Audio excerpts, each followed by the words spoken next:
L5-S1. L5-S1. Yep, you got it. All right, so Olivia, I'm going to go ahead and roll onto your side.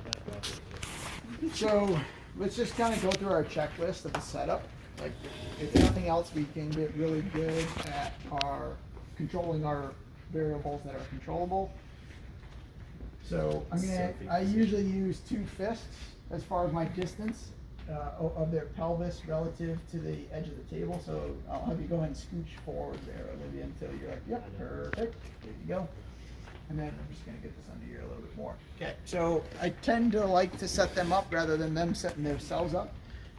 There was conversation before earlier today as far as like whether you like flex their knees and find the specific segment.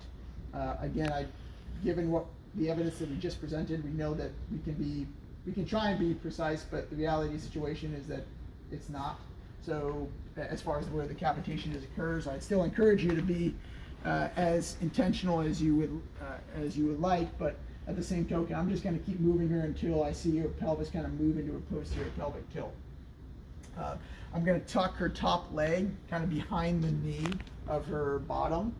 And then a couple of key indicators is that her foot needs to be able to be floppy here.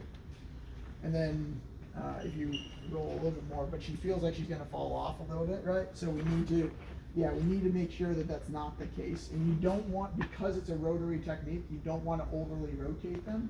You want to actually have some tension in that plane of movement, rather than just pushing them into their end range.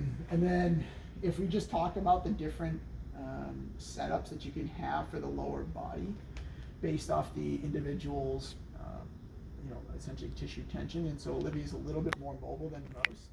So ways that we could take up more slack would be through a little bit more flexion.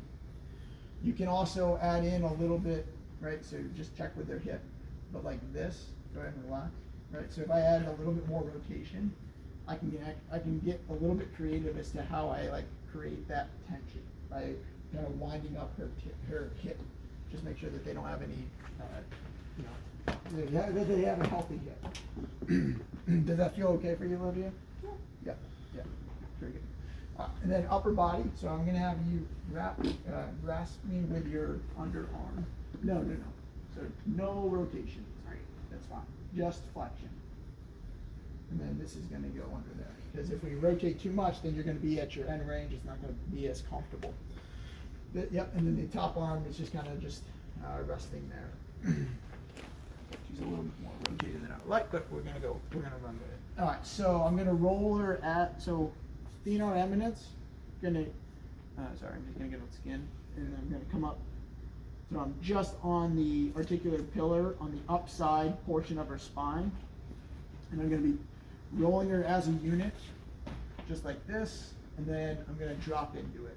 Big breath in, big breath out, rotate in, and then, you drop into it. You want to drop hard and fast.